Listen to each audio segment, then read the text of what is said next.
अस्सलाम वालेकुम। आज की वीडियो में हम क्वाड्रेटिक इक्वेशन को जो है वो कैलकुलेटर के थ्रू सॉल्व करने की कोशिश करेंगे और आपको ये समझाऊंगा कि कैसे कैलकुलेटर के थ्रू जो है हम क्वाड्रेटिक इक्वेशन को सॉल्व करते हैं।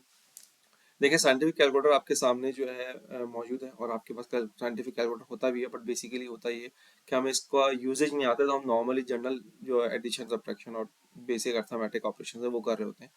क्वाड्रेटिक इक्वेशन देखें, हम कभी भी सॉल्व करते हैं तो क्वाड्रेटिक इक्वेशन को कभी कभार होता है हम आंसर पूरा लेकर आ गए और वो आंसर चेक करना है कि हमारा आंसर ठीक है नहीं है, तो हम उसको कैलकुलेटर से चेक कर सकते हैं। पहली बात। सेकंड वन कि आपके पास कभी कभार ऐसी इक्वेशन है, हम क्यूबिकल इक्वेशन सॉल्व कर रहे हैं या कोई और टॉपिक है जो हमारा टारगेट है और उसमें बीच में क्वाड्रेटिक इक्वेशन आ गई, तो वहां पर हम अगर पूरा इसको सॉल्व करने मिड टर्म ब्रेकिंग करना और या क्वाड्रेटिक फॉर्मूला लगाना शुरू कर देंगे तो हम अपने मेन टॉपिक से हट जाएंगे और क्वाड्रेटिक इक्वेशन में ही टाइम लग जाएगा। तो वहाँ एग्जामिनर को नीड भी नहीं होती उसकी कि आप मिड टर्म ब्रेक करके या क्वाड्रेटिक फॉर्मूला पूरा अप्लाई करके और दिखाएं। उनको उसको टारगेट जो टॉपिक होता है उसको कवर करना होता है, तो हम उसको सीखेंगे हम डायरेक्ट किस तरह का क्वाड्रेटिक इक्वेशन को जो है वो सॉल्व कर सकते हैं। देखें, सबसे पहले तो आपको क्वाड्रेटिक इक्वेशन को सॉल्व करने के लिए इसकी जो स्टैंडर्ड इक्वेशन है उसको ध्यान में रखना है कि a x square plus b x plus c ये इज इक्वल टू जीरो। आपको अपनी जो गिवन इक्वेशन है उसको इस फॉर्म में कन्वर्ट करना है लाजमी, ताकि आप एबीसी एक्सट्रैक्ट कर सकें सही। और जैसे ही एबीसी निकलेगा तो आप बस वो कैलकुलेटर में डालिए और उसके आंसर्स आपके सामने आ जाएंगे। जैसे वो इसकी हम बात करते हैं तो पहले क्वेश्चन नंबर 1 में आपके पास जो एबीसी है उस एबीसी में आपके पास ए कौन है, अगर हम इससे कंपेयर करवाते हैं तो ए एक्स स्क्वायर का कोफिशिएंट होता है, तो यहाँ ए आपके पास 2 है, बी आपके पास 3 है और सी आपके पास जो है वो है -2। याद रखिएगा साइन बहुत इंपॉर्टेंट है। यहाँ पर अगर प्लस होंगे तो आप नहीं लिखें, बट जब माइनस होंगे तो आपको लिखना पड़ेगा, ठीक है। अब ये जो एबीसी आपने एक्सट्रैक्ट कर लिया इसको कैलकुलेटर में अब बस हम इंसर्ट करते हैं। यहाँ पर कैलकुलेटर में आप देखिए आपके पास डिस्प्ले हो रहा है। अब जब जब इसको मॉड प्रेस करेंगे सबसे पहले आप, तो मॉड में आपके पास 5th नंबर पे इक्वेशन आएगी। स्टेप्स लिखते रहेगा कि आपके पास सबसे पहले आपने क्या प्रेस करना है। देखिए जब आप इंटरफेस को ओपन करेंगे तो इसका इंटरफेस इस तरीके से आएगा। जब आप इसका मॉड प्रेस करेंगे तो मॉड में आपके पास ये 8 ऑप्शन है। ये मेरे पास जो कैलकुलेटर है वो FX991ES है और इसकी मैं इंटरफेस बता रहा हूँ कि इसमें किस तरह से ओपन होता है। जब इसको इंटरफेस आप ओपन करेंगे मॉड प्रेस करेंगे तो 5 नंबर पे आपके पास आ जाएगा कैलकुलेट इक्वेशन। ये देखिए इस नंबर पे, तो आपने इसको 5 प्रेस कर दिया। 5 में आपके पास ऑप्शंस बन रहे हैं। सबसे थर्ड ऑप्शन जो आपका है a x square plus b x plus c, ये आपका क्वाड्रेटिक इक्वेशन है। इसको आपने 3 प्रेस कर, जो नंबर्स लिखे हुए होते हैं आपको वो प्रेस करने होते हैं। तो ये आपने प्रेस किया तो आप अब क्वाड्रेटिक इक्वेशन के मोड में पहुंच चुके हैं। अब इसमें आपने सिर्फ ए बी सी डालना है। ए क्या है 2, बी है 3, 3 में इंसर्ट कर रहा हूँ, इजिकल्स टू प्रेस करते रहिए जैसे जैसे डालते रहे।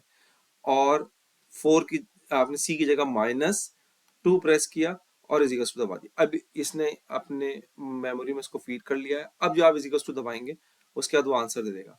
x1 मतलब क्योंकि यहाँ क्वाड्रेटिक इक्वेशन को सॉल्व कर रहे हैं तो उसके दो आंसर्स हैं, तो x1 मतलब एक आंसर इसको आ रहा है 1/2, तो हम यहाँ लिख देते हैं x इज इक्वल्स टू 1/2, एक आंसर आया।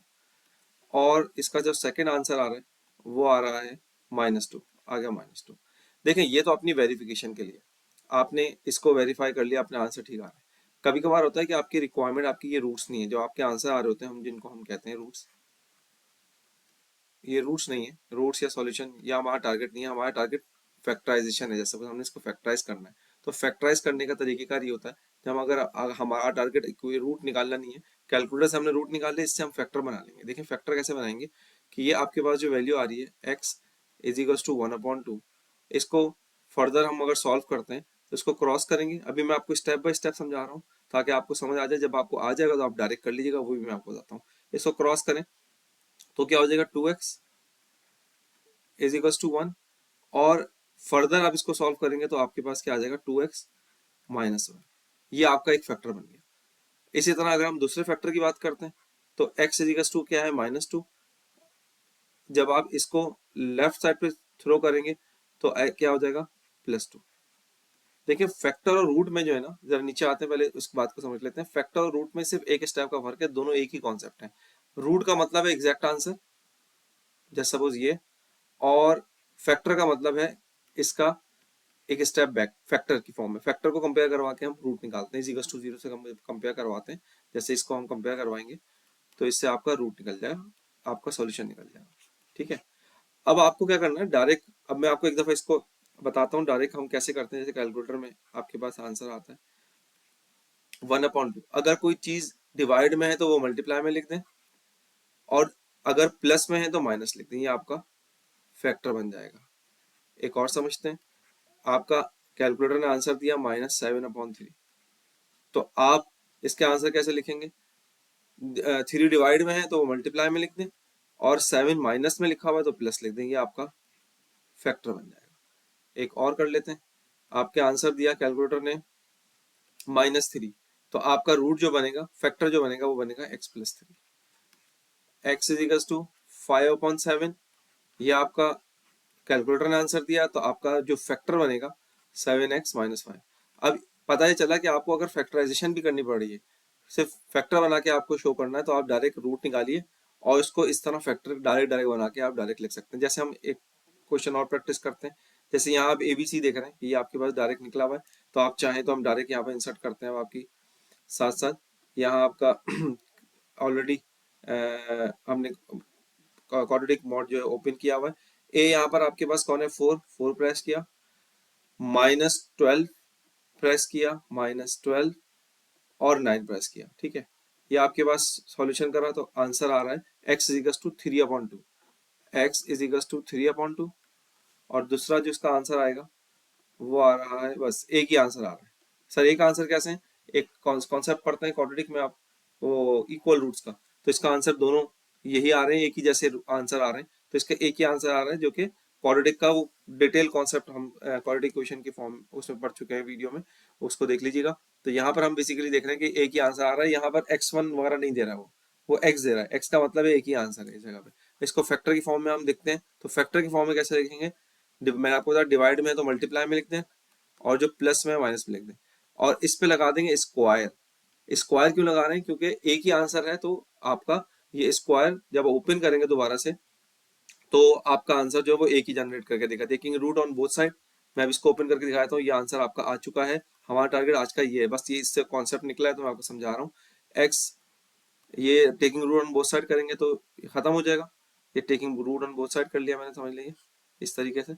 और x is equal to 2x is equal to 3 हो जाएगा, और फर्दर सॉल्व करेंगे तो x इज इक्वल टू 3/2। देखें एक ही आंसर आ रहा है, तो इस पे स्क्वायर लगाना जरूरी है। मतलब आपके दो फैक्टर बन रहे हैं, और दोनों के दोनों फैक्टर वो यही हैं, ये है बेसिकली। इसको मैंने लिखा था 2x-3 का होल स्क्वायर। ठीक है, अब आ जाइए जरा एक और क्वेश्चन पे। यहाँ पर आपके पास इसकी स्टैंडर्ड फॉर्म में नहीं लिखा हुआ था इसे, तो हम इसको जरा स्टैंडर्ड फॉर्म में पहले लिख देते हैं। 6x² + x - 15 is equal to 0। ठीक है, अब इसको हम कैलकुलेटर में फीड कर लेते हैं। ए आपके पास 6 है, बी आपके पास 1 है, और सी आपके पास -15 है। आंसर आ रहा है आपके पास 3/2 और -5/2, 3/2 और -5/2। ये आयोटा में, रूट में, जैसे भी आ सकते हैं, कोई मसला नहीं है। लास्ट इक्वेशन है, इसको स्टैंडर्ड फॉर्म में पहले लिखते हैं। -7x + 3 is equal to 0। Calculator पे देखते हैं भाई। कैलकुलेटर में मैं मॉड प्रेस किया हुआ था पहले से, और -1 -7 और +3।